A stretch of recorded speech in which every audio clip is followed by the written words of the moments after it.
Thank you all for coming. As was stated, my name is Dr. Eunicia Jones.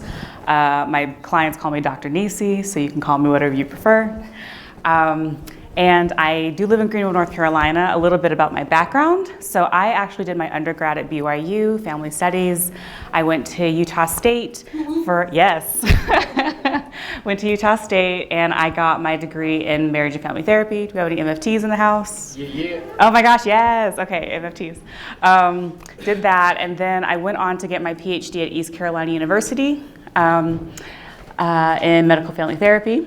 And I just graduated in May, thank goodness. And I now stayed in Greenville, and I work at a place called Pathways to Life. It's a mental health and substance use agency. I'm their clinical director, so greetings from North Carolina, from Greenville, from Pathways. And I work predominantly with African American clients who are low income, so really like right where I want to be. So I'm really happy with the education that I got at Utah State and ECU and BYU. So it's nice to be back in Utah, kind of around the mountains again, on my stomping grounds. So I talked about MFTs. What other credentials do we have in here? Do we have like MHCs, mental health counselors, any of those? Okay, we got one. Okay, LPCs, one. Okay, social workers. Okay, I figured there'd be a few. Who did I miss? Psychologists? Okay, thank you. Okay. Yes, ma'am. I'm an APRN in psychiatry. Okay. Ooh. Okay, girlfriend. I see you. Okay. Okay. Have we hit everybody? We got everybody? Okay, great. Okay. I'm actually going to stand back here if you don't mind. Okay, so overview of what we're going to be talking about today. So I'll go over the objectives. They should be in your program, but I'll review them again. Talk a little bit about me because I'm a very postmodern therapist, really about, I'm really abstract, very reflexive, self-therapist kind of person. So I'll go in a little bit about that. Talk about African American history because I want to make sure we're all on we have a baseline when we talk about these issues. And then I'll talk about acculturation theory, which a lot of you are going to be familiar with, but I will apply it to African American history. And then I'll talk about the African American LDS experience, which again, I know some of us already have a lot of probably background or history based off just over the years, what history's been and the experience, but I want us to all have a baseline as we talk about this. Then I'll talk about the biopsychosocial spiritual framework and apply the African American LDS experience to that, because those were the theories that I used for my study. Then I'll talk about the research that I did. This is my dissertation topic, in case you couldn't glean that from everything that I was saying. But I'll talk about the study, the results, and then we'll go into clinical implications. So how do you apply that in the work that you do with African American LDS, African Americans, other minorities who may find themselves in predominantly white spaces? Okay. Oh, I should also say that a lot of these pictures that you'll see, they're either from Black LDS artists or they focus on Black LDS events and experiences. I'll try to give you, I guess, like little captions for them as we go along, but I may forget. So just so you know up front, this is where I'm getting all my visual content from. So by the end of this presentation, you should be able to explain acculturation theory and how it is connected to African American Latter-day Saint health. You should be able to identify biopsychosocial spiritual, BPSS, health outcomes for African American Latter-day Saints. You should be able to assess African American LDS clients for the racial and religious intersection of identities, and encourage African American LDS clients to connect their past experiences with their present BPSS health. Okay, a little bit about me. So, surprise, I'm an African American Latter-day Saint. I am not currently attending church. That's important for me to say for transparency's sake. Over the last several years, I have been in a lot of Black LDS spaces, both online and in person, and I've talked, discussed, argued a lot about these issues with several different people. I knew about the temple and priesthood ban from the time that I was 15, and I remember not wanting to believe it and wanting to just kind of ignore it. I didn't really want to address that because of where I was at in my even religious and racial identity development. But over the years, as I kind of studied it, when I could handle it more, I became more comfortable with the things that I was comfortable and not comfortable with. So I still have a relationship with the LDS Church. You know, I still talk to my stake president and people in the area, and we still have, because at ECU, about half our PhD faculty, by the way, or LDS, so I can't really escape it. Y'all are everywhere that I go. But I still have a fairly good relationship. I just don't go to church right now because I need some emotional, spiritual distance from that. So in trying to find solutions to Black LDS issues, a friend of mine suggested looking at mental health outcomes for being Black and LDS. And I, at the time, was going to study something completely different. But when she said that, I remember, having a little, prompting, like, you need to look at that, you need to study that. And it actually was one of the best experiences of my entire PhD, was really diving into this topic, because part of what I ended up doing during this time was I helped to co-chair 3 different Black LDS conferences. We've done 2 in DC and 1 in Sandy over the past year and a half. And I also with my 6 sister friends and we helped to consult for the B1 celebration. The conception of it actually was because of a planner page that we ripped out, and we started outlining it and we started presenting it to people, and that became the B1 celebration. For those of you who watched it and wondered what happened, how that was conceived, that was partially our doing. So over here, these 2 right pictures, those are from 2 of our conferences. For those of you who know Darius Gray, we call him Papa Gray. He used to be the president of the Genesis group that meets in Salt Lake every month that supports Black LDS people. It's been in place since before the priesthood ban was removed. So he flew out to DC to come to our conference.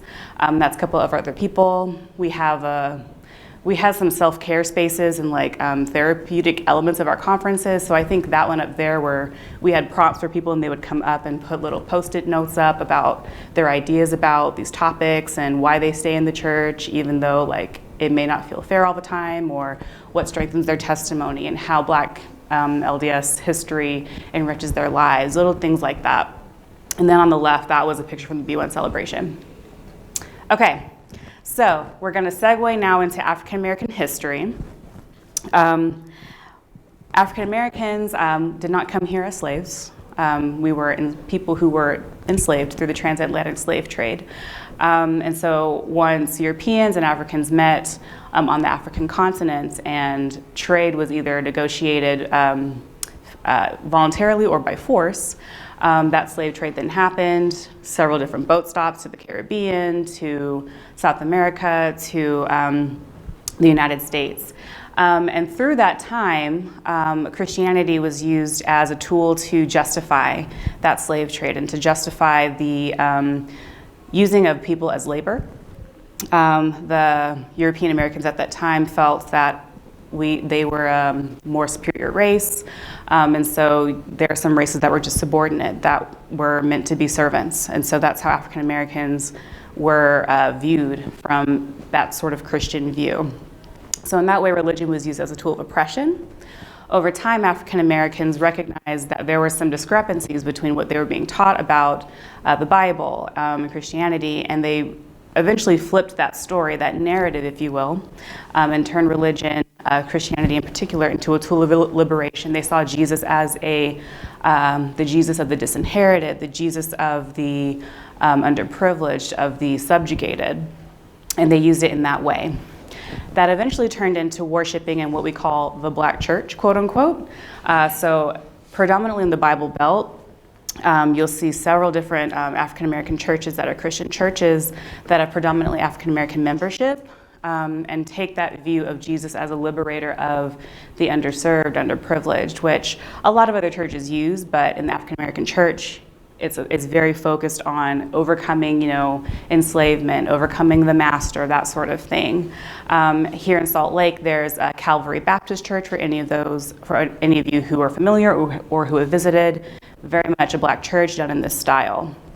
In addition to worshiping in the Black church, there are several Black people who choose to worship in predominantly white churches, and the LDS Church is one of those churches.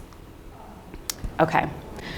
Now, we're going to switch to one of the conceptual pieces, acculturation theory. So this is, you've probably seen that matrix where they have integration, separation, marginalization. Some of you are nodding your head. Okay, so if you've seen that matrix, that's acculturation theory. That's one version of it anyway, and that's Berry's model. It's been used to explain the processes of adapting to dominant societal values for many minority groups. Barry, this model that I just explained, and we'll go into a little bit later,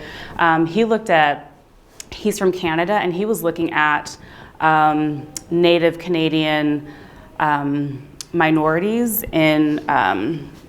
in relation to the European Canadian majority, and that from there it was expanded to several different types of minority groups. It's been used for refugees, immigrants. It's not specifically used, or wasn't intended for, I should say, for African Americans, but there are ways to adapt it. There's so many similar features that you can use from this model, which is why I chose it.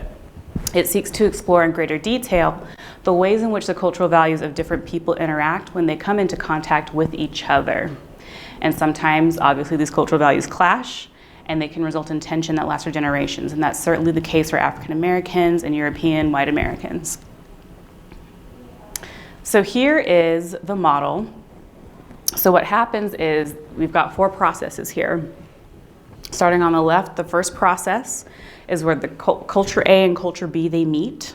So that can easily be seen in African American, bless you. Sorry, that's a Southern thing. I know we don't say bless you. Sorry, I keep forgetting. Okay. Culture A and culture B, they meet. And through that contact, then comes cultural changes in both groups. So because of their influence on each other, they start to negotiate, okay, what's my role in relationship to you?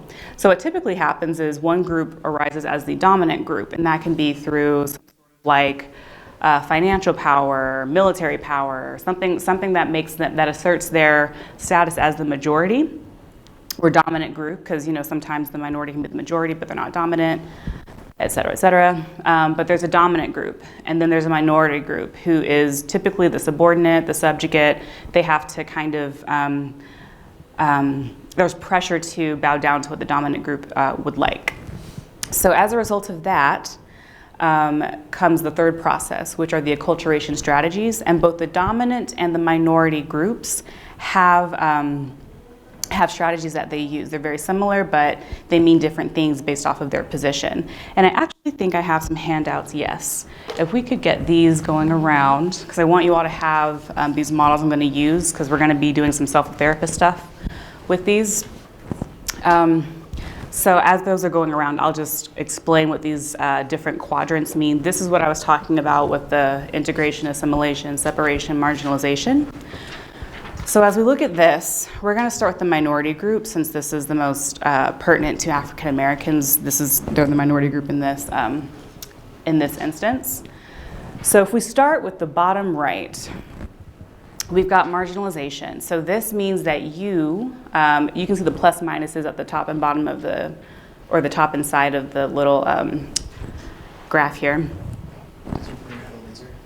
Oh my gosh, that's a great question. Yes. Okay, there's a laser. Okay, so we're here at marginalization, and that means that you don't really have a high/positive relationship with either the dominant or the minority group, your native minority group. And so this can be seen in African Americans who maybe they don't really associate with what we call white culture, but they also don't really associate with black culture either. They may have their own alternative culture going on. They may be in another minority, like cultural groups setting.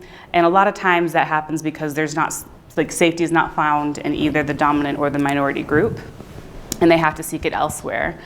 So for example, African American women who have been raped or otherwise sexually assaulted at the hands of black men and white men. Maybe they're thinking, okay, I can't even be in that space at all. I need to go somewhere else.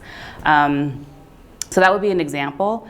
I would say over here, marginalization, the research shows that this is actually, you have the worst outcomes over here in that space because you're not really culturally affiliated with either one of the groups that would be most salient to your identity to survive and thrive. Moving on, we're gonna go up one square to assimilation. Oh, sorry, let me go back.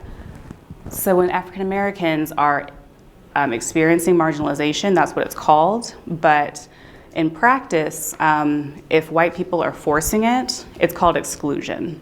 So if they're saying you cannot have, you can't be in a black space or a white space and you need to be out here in the margins, that would be exclusion from a white perspective. Okay, moving up to assimilation. This is, I think, the word that we've heard a lot, and it means different things to different people, but in essence, it means that you are pretty much blending in, you're kind of adapting a lot of different values that are considered the norm, that the dominant group would use. Assimilation, we see that in a lot of different areas. We talk about immigrants assimilating into American culture. We talk about in company mergers, we talk about one company assimilating to the other company's values. For African Americans, it's what we call it black culture assimilating into white culture.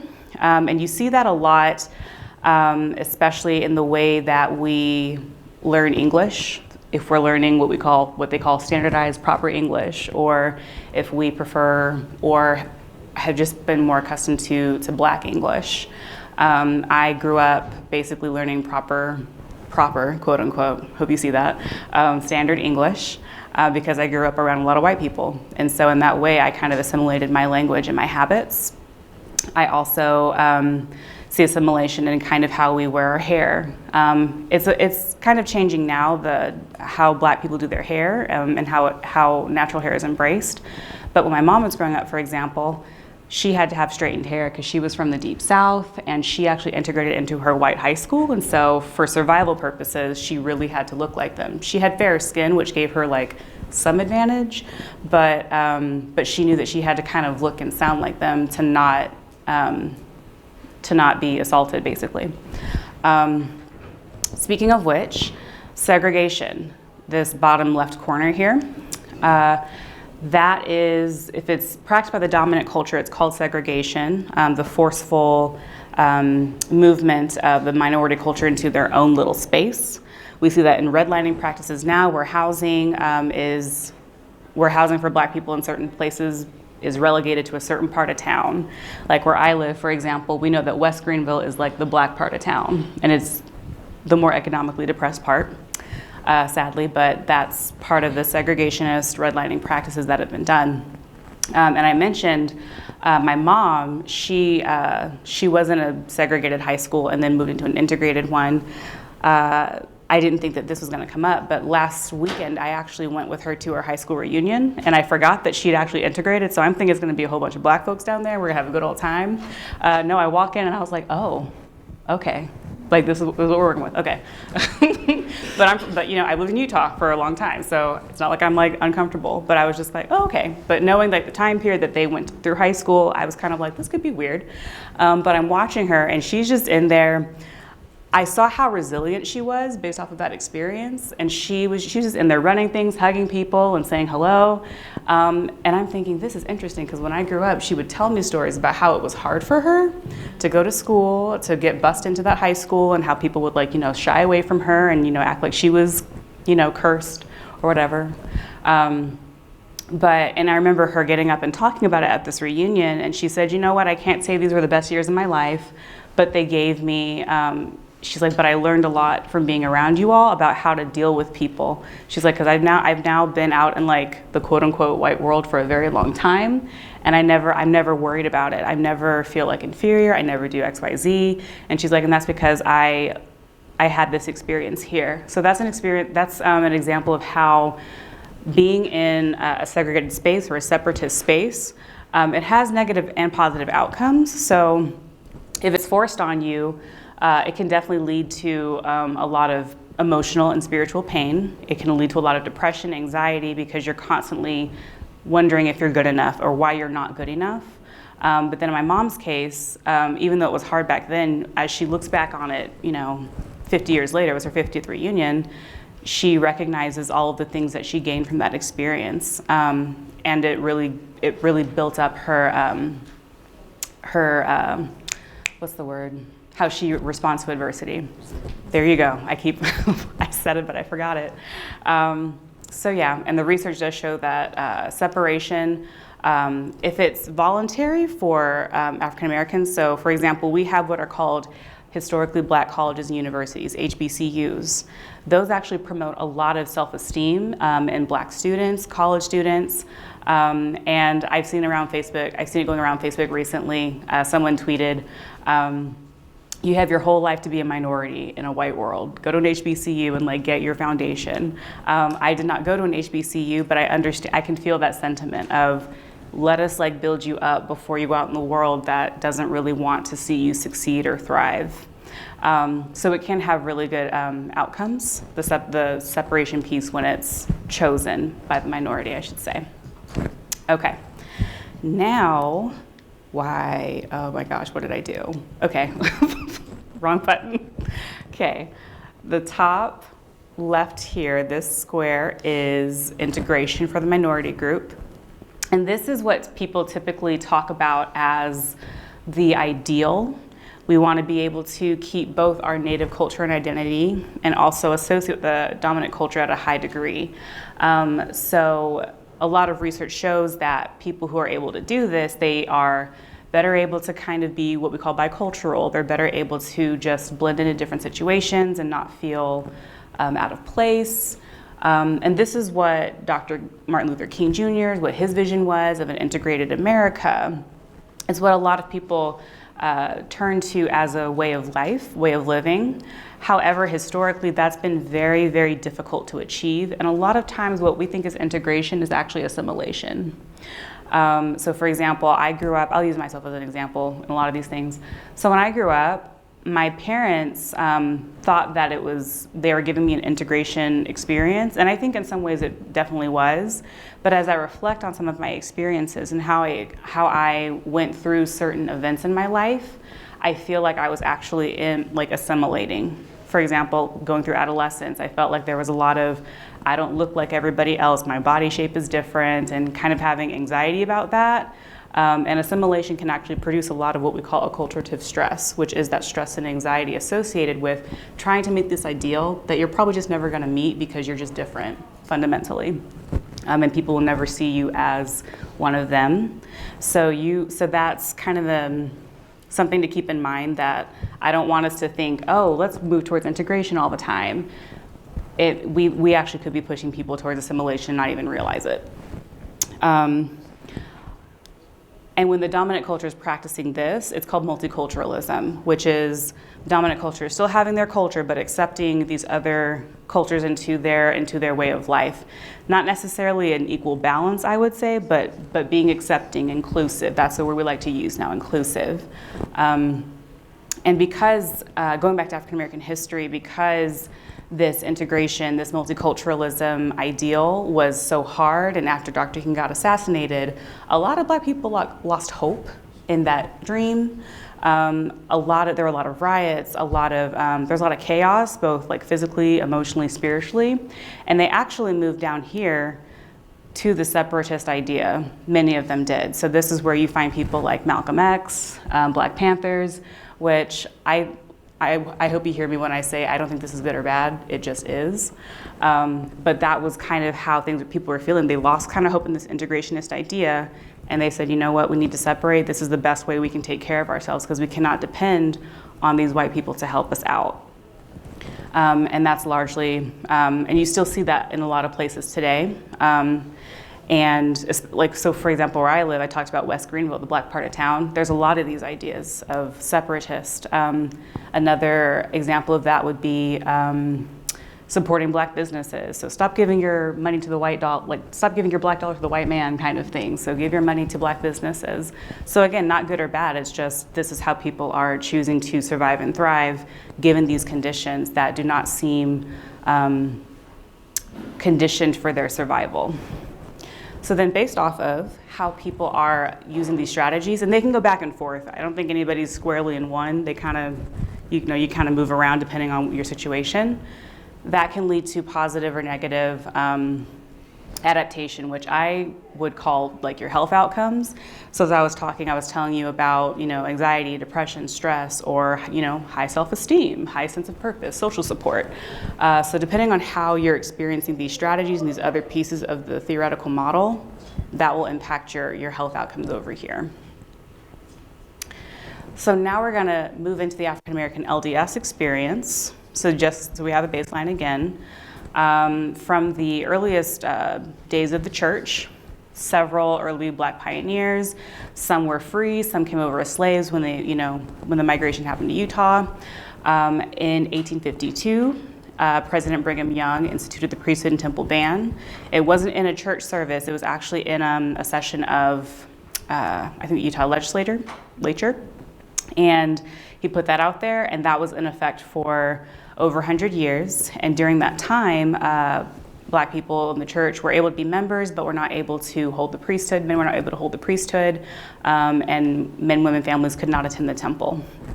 So that produced a lot of confusion for African Americans, black people in general, but African Americans in particular, because this was our stomping ground. We were the closest to this, and there were a lot of. I don't know if anybody's aware of. There was a book that I used for my research. It's called Black Saints in a White Church. I don't know if anybody's ever read it. Okay, okay, there you go. Darius, right? Darius. Oh, that's Standing on the Promises. But good connection. It was actually an oral history that was done by a religion professor at BYU, and she actually asked questions about the ban and how people felt about it. And it was in 1989, I think it was done. So it was pretty fresh after the ban was lifted.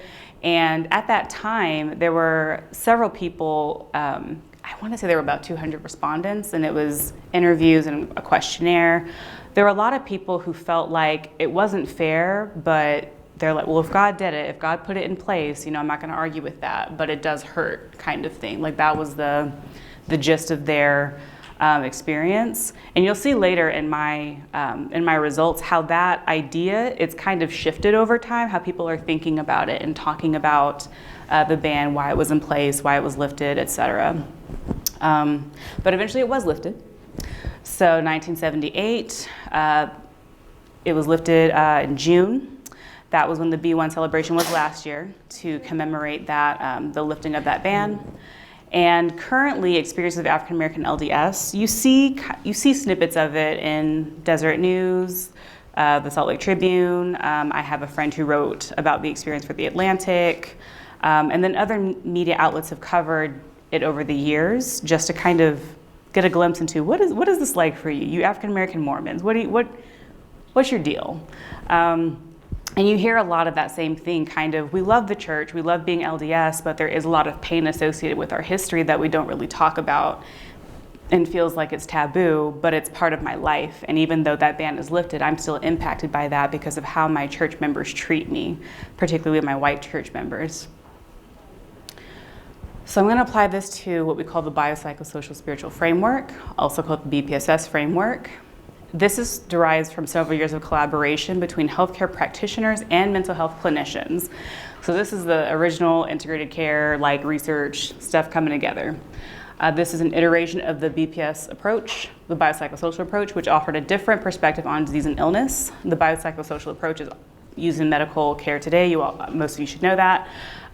So this is just adding that spiritual component, because the meaning people assign to their circumstances can often impact their health outcomes. So this was my final framework that I used before I started my study. So we've got the acculturation stuff up top, and then we're looking at the biological, psychological, social, and spiritual aspects intertwined to see how they're impacted by and impact these different processes. So I would like to take a little bit of time now to do a little self-of-therapist activity, because I know I've given you a lot of information, and I want you to be able to process and also apply this to your work and yourselves and what you do. So looking at that model, does everybody have a handout now? We're good? Okay. So whether you want to just think about it or take a pen, type some responses out, I want you to go through each of these processes and think, okay, me as X-racial background American, what does my acculturation, BPSS, what does my experience look like? And this is probably going to take 15 or so minutes, but I want to give you that space, that time, and I'll just walk around and listen.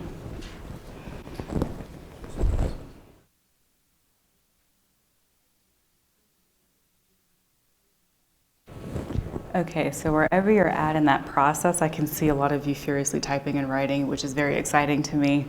Will you turn to someone and just kind of talk through these ideas a little bit and where you're at, kind of what insights you're gleaning from this process? And we'll do that for a few minutes too.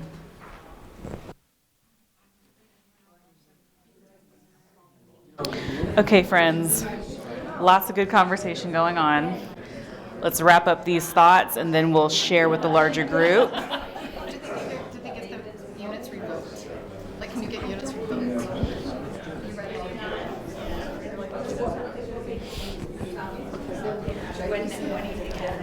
Okay, so who's ready to share a little bit about their acculturation BPSS experience? Because I've heard a lot of really good conversation and I want more of us to hear what each other was saying. Don't all raise your hands at once. So I'll read what I wrote just because it was just the first thought that came to mind. My acculturation looks, deep breath, like privilege. I'm white, I'm male, I'm Christian. While my intentions are not to oppress, I recognize that the aforementioned facts create an inherent divide. Can I focus on integration? Am I focusing on integration? Does the integration lead to positive adaptation? If not, what can I do differently to support the positive adaptation into my culture? Oh, wow. Look at all your thoughts. I love that. So it's what I'm going to wrestle with. I love that. I love the wrestle. I love getting just getting in that mess. Love that. Okay. Who else? Well, I want to say something, even though I didn't do the exercises, because I'm just out of it tired today. Okay. But I do want to say is that when I grew up in the San Francisco Bay Area, and when I went to high school, the head cheerleader was African American, and my best friends were Korean, and so I always felt like, you know, I always felt very comfortable around African Americans as well as many cultures, and that's where I lived most of my life. And 7 years ago, moved to Bend, Oregon, where there's all white, pretty much, and really missed it. Now I moved where my grandchildren are in Boise, Idaho, and there's still hardly any at all. And I sincerely, when I grew up, I didn't think there were differences. My family was very accepting, and we didn't separate out people. But I must say, when you're living in a predominant white culture for a long period of time, I think it starts affecting you negatively, at least it does to me. Okay. And, but I do have that basic, you know, I feel very comfortable with African Americans and other cultures. But I don't know, I was just telling him, you know, we're looking at a lot of places to retire in 5 years. And I do, you know, we do think about, we can't afford to live in the San Francisco Bay Area anymore. But, you know, like, and this is not affecting just the African Americans, but, I mean, we're thinking of moving down to Mexico. Yeah. So it's a little more diverse, you know?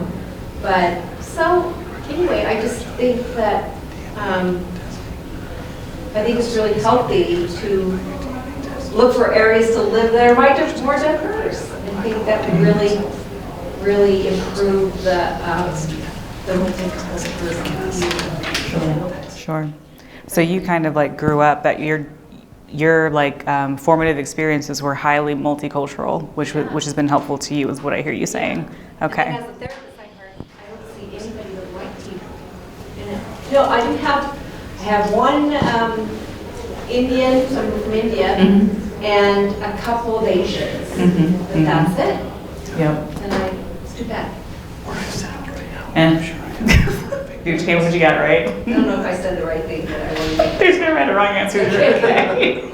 Okay. How about somebody from over here on this side of the room? Yes, ma'am. I mean, I wasn't raised, I'll be honest, but I was raised in the Midwest and rural kind of area of Illinois.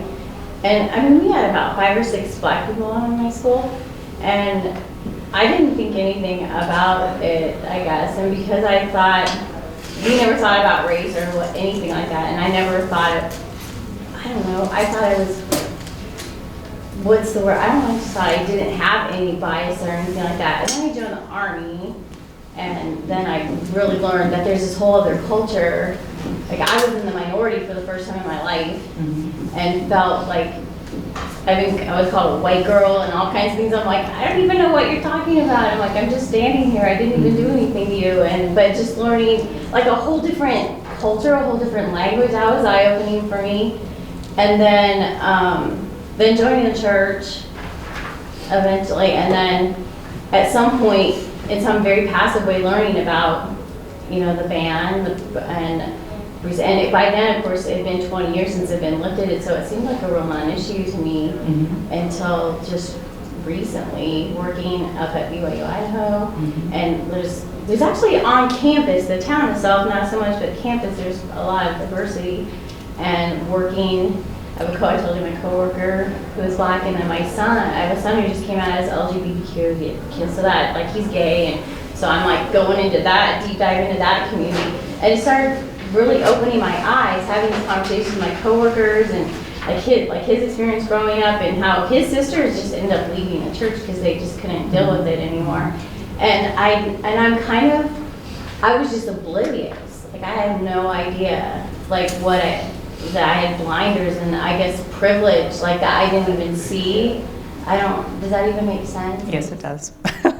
Yes. No, you all quote unquote did the exercise correctly, so no worries. You're thinking, you're becoming more aware of where your blind spots, where maybe you've had experiences that are good, that are maybe not so good. Have they impacted you? Maybe have they impacted others around you? That's all I really care about, is the promotion of that awareness, being reflective about it. So, great job. We will do another activity if we have time later. So let's see here. Okay, 2:30. All right, hurry up, Enicia. Okay, so now we're going to talk about the study that I did.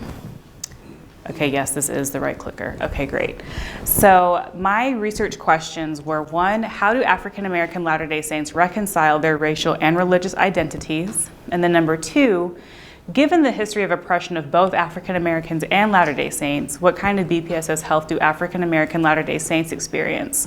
And I didn't go into Latter-day Saint oppression because I feel like we're all hopefully a little bit familiar with that. We've had oppression too, FYI. This picture's from one of our conferences from last year, by the way. And here are, I think, okay.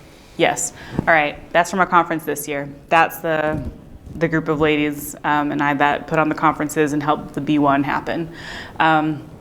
So the methodology I used for the research, I use constructivist grounded theory. So for those of you who are a little bit more postmodern like I am, social constructivism, that sort of thing, symbolic interactionism, that's pretty much what I was doing the whole time.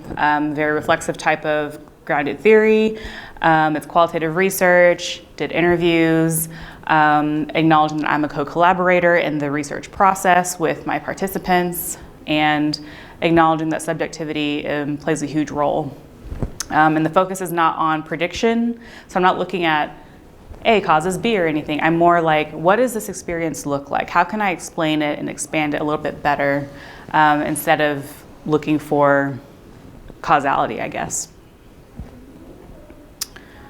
My final sample, there were 13 women and 5 men, because qualitative research, you don't necessarily have to have a lot of people, you're going more for the depth. They were roughly 43 years old, the mean age. 6 participants were from Utah, which is actually reflective of the national average. About 1/3 of all Latter-day Saints in the United States are from Utah. 5 were from the South, 4 from the Northeast, 1 was from the Midwest, 1 from the Northwest, and 1 from the Southeast. 14 were active Latter-day Saint, 3 were semi-active or less active, and then 1 was inactive. So I used some assessments, but they weren't, I didn't use them for any quantitative analysis. It was more to supplement what I was doing through the interview. So I used an anxiety scale, a depression scale, I used an acculturative stress scale, and I think an attachment scale, so attachment theory. I did 18 initial interviews, and then I did 16 follow-up interviews because 2 of the initial interviews I had enough information. I used field notes, and then I transcribed all of the interviews to look at later. I went through 3 phases of coding: initial coding, focus coding, theoretical coding, because grounded theory, you're looking for a theory that is grounded in the data. And now here's the theory that emerged. So on the other side of your little handout, you're going to see the theory that came out. So through those interviews, through me analyzing that data, I went through several iterations of this theory. This is probably like the 8th or 9th one that became the final one. So as you can see, that oval, that kind of surrounds everything else, that's my central category, my central theme, and that's racial socialization. So how people are socialized from childhood until adulthood and even throughout adulthood, how they're socialized about race, learning about their blackness, what they understand what that blackness means in larger society, things like that, their experiences with that. And since that's ongoing and continual, that's why it's the oval. Then I have 4 other categories inside that oval. The first one is trust, and that is trust in white people.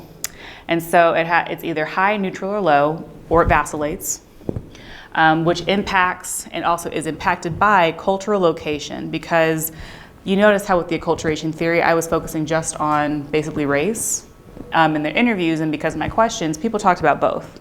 And acculturation theory by itself does not really account for what do you do when you have more than one culture that you're trying to like reconcile and like navigate. So cultural location, you have a racial one and a religious one. And it's racial immersion, that's what I ended up calling it, and religious immersion. So how connected, how immersed are you in your racial identity and your religious identity? And people generally talked about it as being high or low. We go to coping, and let me back up, everything has like a reciprocal relationship. So there's, again, no causality. It's more like explaining and acknowledging all these processes impact each other. So from cultural locations comes coping. And there are, people mentioned both protective and nourishing coping mechanisms. The protective ones were more focused on external factors. So how do I protect myself from someone who's talking about Black people being inferior in church? How do I protect myself from people deciding who I am before they even meet me, that sort of thing. So those sort of coping mechanisms, which I'll talk about a little bit later. And then the nourishing ones are more focused on the inside. How am I, what are my self-care practices? And the gospel was a huge nourishing factor or coping mechanism for most of the participants, which was I kind of expected that, but then hearing them talk about it in relation to everything else that was going on, that was pretty inspiring to hear that the gospel was something they could turn to, even if the church itself did not always seem like a friend to them. Does that make sense? Okay, awesome. And then we go down to BPSS health. And so people talked about that as being positive, neutral, and or negative, because again, people vacillated, they had several different experiences, and people are multifaceted. So that's the basic model. So here's the first theme that came up. This is a central category, racial socialization. Those are the 2 light-skinned children in the front. Those are my niece and nephew. And then the 2 in the back, those are friends of mine. Okay, so this one I defined as formative and current experiences with racial identity, which I mentioned before. Geography played a big role, and I heard in some of your answers about how just like even being white, I'm guessing most of you are white presenting, I don't know, how that impacts how you even experience your racial identity development. So for most, if not all of those who were either raised in or lived in a predominantly white area, they mentioned pros and cons. They mentioned, okay, I had a lot of experiences growing up in this white area, and a lot of them spoke in fairly assimilated terms, not necessarily as a bad thing. They're just saying, no, this was just how I grew up and I was very comfortable. But then people who lived in other places that were more racially like mixed or were more predominantly Black and then moved to a white area, they were like, this was completely different. A little crazy for me. They didn't adjust very well at all. And then the intersection with your religious identity, a lot of people talked about how their racial identity always took precedence over their religious one. They're like, my religion, that can change tomorrow. I don't have to be LDS if I don't want to, but being Black, I can't change that. That's how every single person talked about it, regardless of how light they were, how dark they were. They're like, I can't change that I'm Black. People know that I am. I know that I am. That's not going anywhere. So it was more fixed identity type of thing, which is why that became the central theme. So here's a quote that I pulled from one of my participants. It says, my wife said that my daughter said to her, and his wife was white, I don't believe that Jesus and Heavenly Father have a body like me because I have brown skin and they don't. Yes, heartbreaking, which speaks a lot to how we experience maybe like just the visual, like visual art, and then also just seeing who we see at church. And I believe, there's some progress in kind of diversifying, church media, the art that we see in our chapels and temples. I've certainly seen a lot more effort to kind of change what that looks like. But to have your child say that is not something you want to hear said about your spiritual identity. So thing number 2, trust. So again, I mentioned this is trust in white people. Everyone talked about their experience losing trust with or closeness with white people, and a lot of it was over time. I will say that the 2016 election had a lot to do with how people were feeling, and that came up a lot in these interviews. Just thinking, I thought that my white church members were a certain way, and then when this happened, the election happened, and seeing like how they really felt about things, really felt about me as a Black person, that changed. So a lot of you are saying yes, so you probably have friends or you experienced that yourself, maybe just watching that happen. A lot of trust and closeness was lost. And on that attachment scale that I used, a lot of people, it was very, for those of you who are familiar with attachment theory, you've got secure, avoidant, and I believe anxious. Is that right? We got okay. A lot of them were avoidant. The ones who had quote unquote healthier outcomes, they were more secure, but the ones who were really struggling, very, very avoidant attachment. Levels of trust were high, neutral, and low. And then here's a quote that I pulled. Usually it's like a non-Black person. It's usually about race where they try to either silence me or force me to change or be nicer about discussing things or whatever. And so this was a participant who was talking about when she stops engaging with people, usually white people, in conversation, and how she feels like she can't even have a conversation about it to even develop that sort of trust or closeness. And so when she can't have that space, that opportunity, she shuts it down, that trust is lost. This is kind of similar just to the in politics. You can't even talk, you get these people from different parties, you can't even talk together. It's hard. It's similar like that. Yeah. And I would imagine that some of that has to do with, I don't know who is responsible for this, if it's like millennials, my generation, or others, but we just care a lot about cutting toxic people out of our lives and that whole thing. So I know you're laughing. There's lots of different ideas about that, but I do think about that when it comes to these sorts of really charged topics.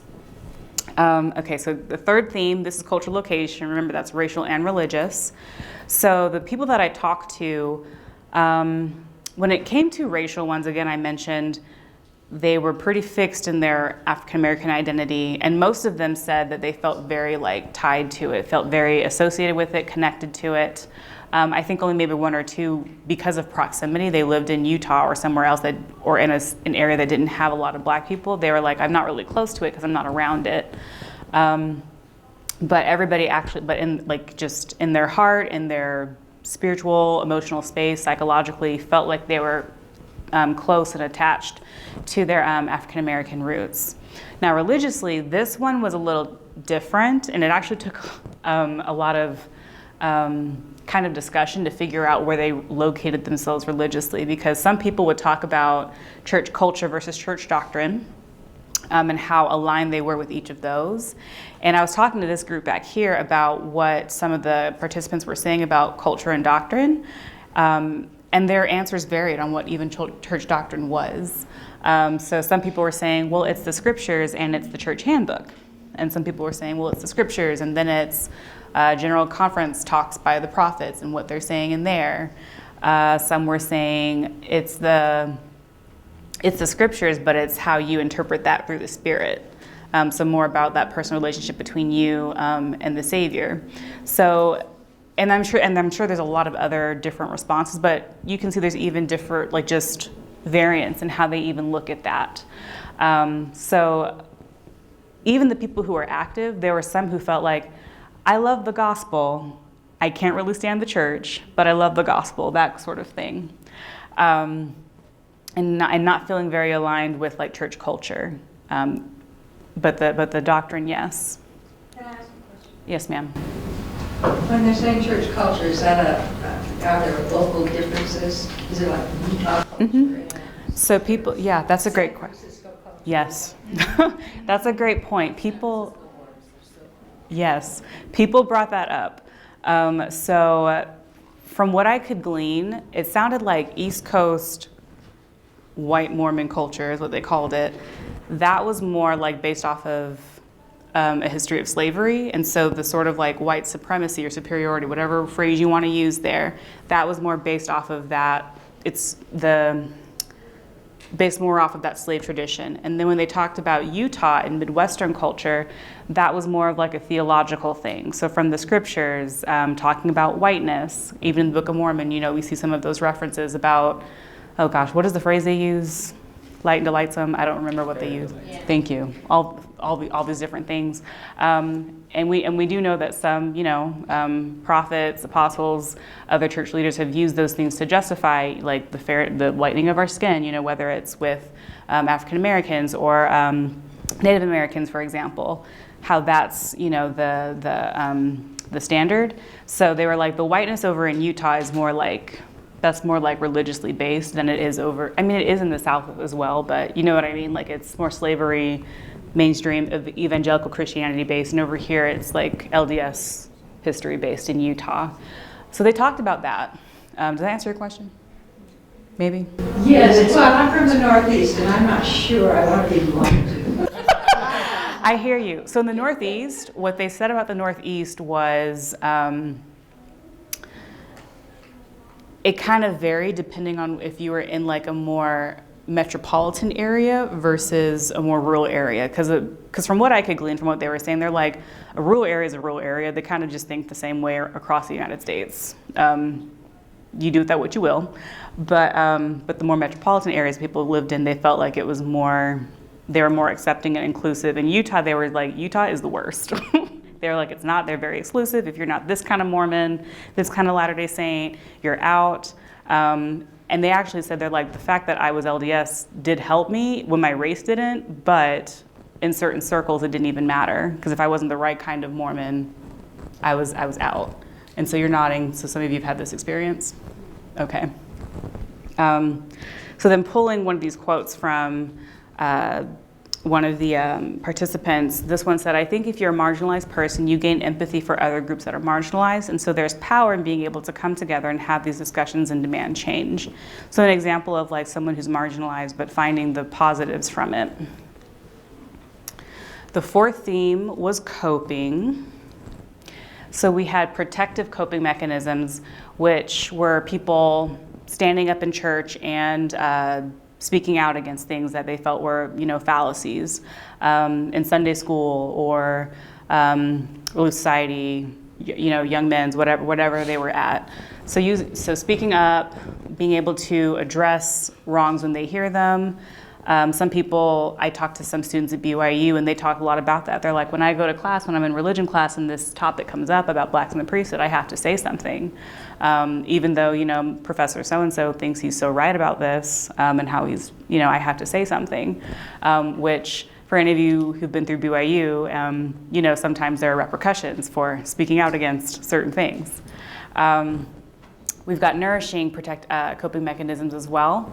Like I said, the gospel was a huge one. Others were like, I need to be around black people. I just need social support. So that was a huge nourishing one as well. They mentioned the Genesis group as a nourishing mechanism, coping mechanism for those who lived in Utah. Others mentioned things like listening to music. That was very affirming. Other self-care practices that they had, and those helped them through the hard times. So Stacy, for example, I just remind myself that it's temporary. And she was at BYU. All these names are changed, by the way. So that's something that she uses, a psychological kind of reframe that she uses. And then Tracy down here, she says, I always make sure that I'm telling the truth. I don't care what they say to me in my face. You don't have to have a conversation with me, but have it with hopefully someone who's white because they need to know. So this is her talking about, this was actually a protective and nourishing thing that she did, telling the truth, truth telling. That's a huge thing in African American culture. Speaking on things. These are phrases that we use to just kind of tell our truth, speak our narrative.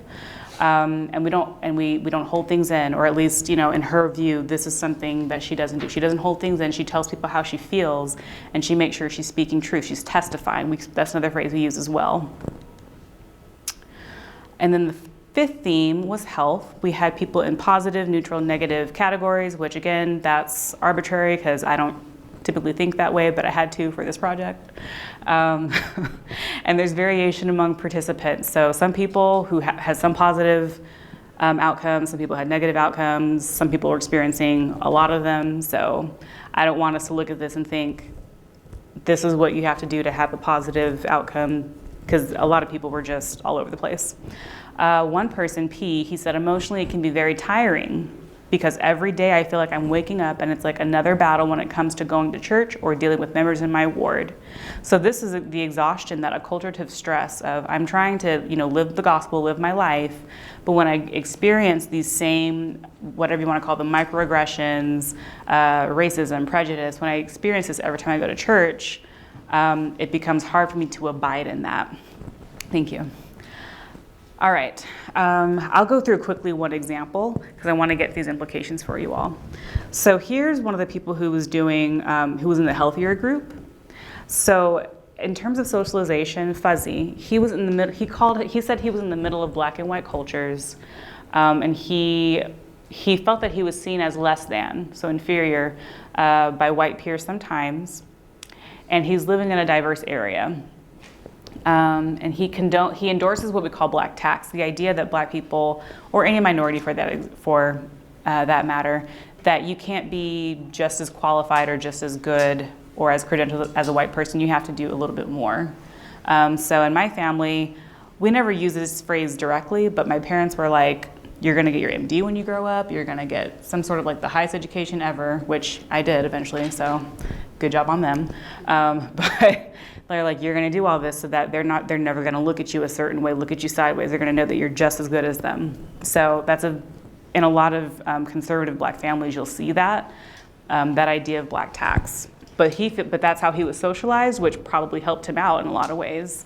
And then the coping, he advocates for himself, speaks up when he needs to. He vents to others when he needs to, so he's got social support.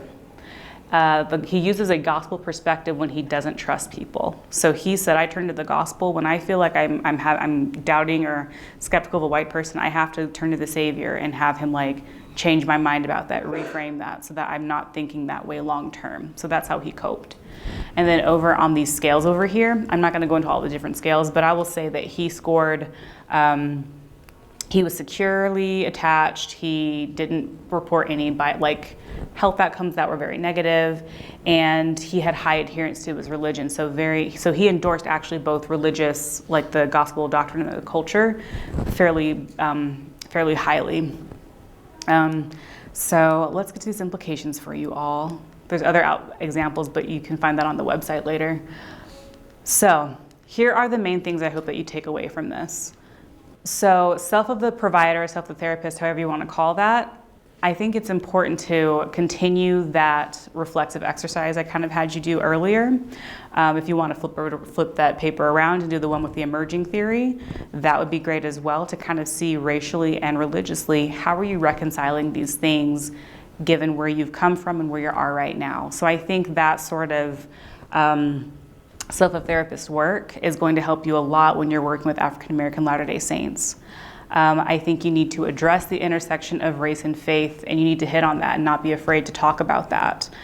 Because a lot of times we're very good at saying, well, you know, the dominant culture tends to do this. Like we don't always like name it when we're in front of people who are not from our culture, because we've learned over time there may be repercussions if I say this thing, and I don't want those repercussions because I'm trying to survive.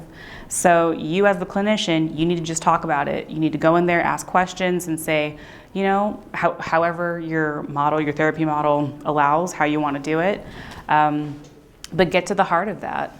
What has their racial experience been like? How has racial socialization impacted them? How has religion impacted that as well? Is one identity more salient than the other? Ask those questions.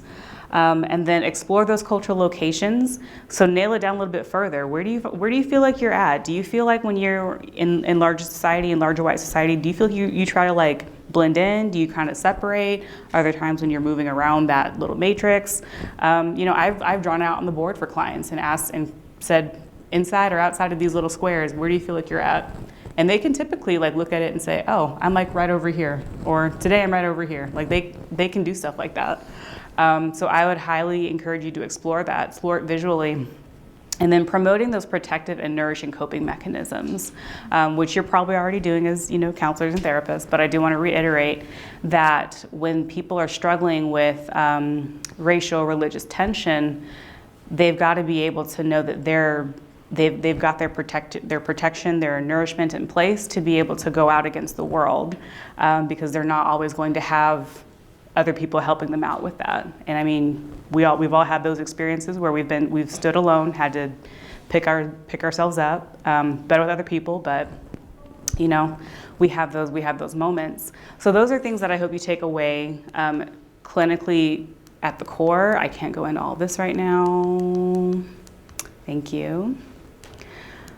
I do also want to say, before we end, and I'll take questions and things, I do want to do some implications for the LDS community, because I know some of you think a little bit more systemically, and so I want to add this piece in as well.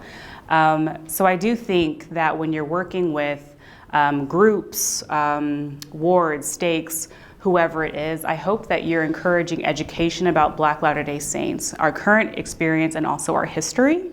And I hope you're getting it from a variety of sources. So while the Race and the Priesthood essay that, you know, I hope all of you have read, but if not, go to the LDS Church website and please read that. Get it from a variety of sources. Get it from the church website, get it from, I don't care if you use things that are outdated, as long as you give them the more current information so that people understand how people have thought about Black Latter-day Saint history throughout the years. So if we don't understand our history, we're doomed to repeat it. So please encourage education, do the educating yourself, educate yourself if you need to. And then I also think that there does need to be frequent exposure to African American people and culture. I know in Utah it's hard, but if you need to go to, you know, we have a Juneteenth festival every June. We have in a couple of different places here. I know Ogden does one. They probably do one in Utah County. I don't know. Do your research.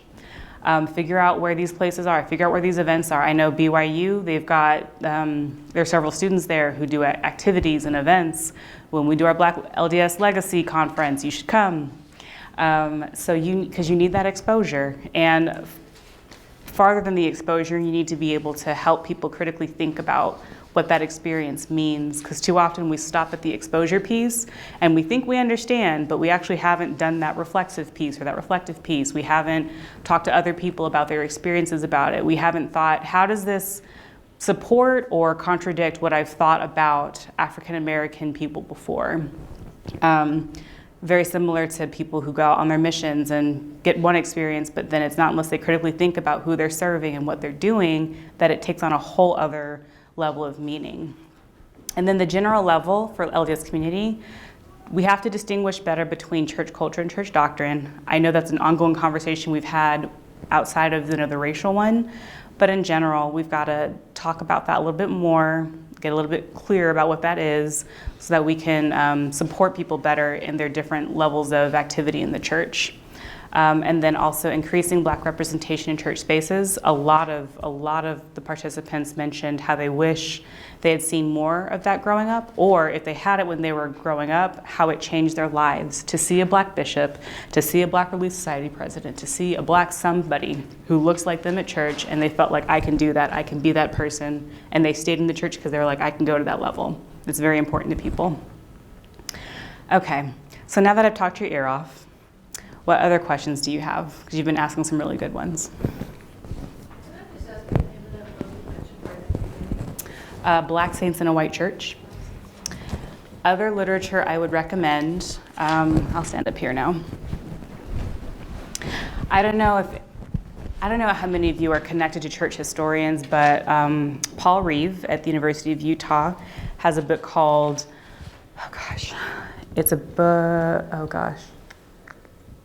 about race, whiteness of a different color.